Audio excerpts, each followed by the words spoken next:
Hi, my name is Juliana Katrina Almansia. I'm from class 10T. So I just washed my hair and right now I'm going to show you how to use a hair dryer. The first step you should do is checking your home's electricity, whether it's still working or not, like this.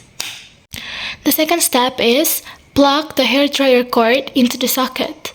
Make sure your hands are dry because it's a little bit dangerous. The next step, press the hair dryer button.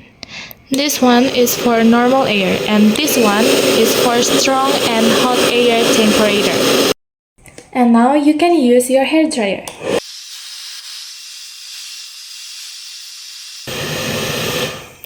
If you're done, don't forget to unplug your hair dryer.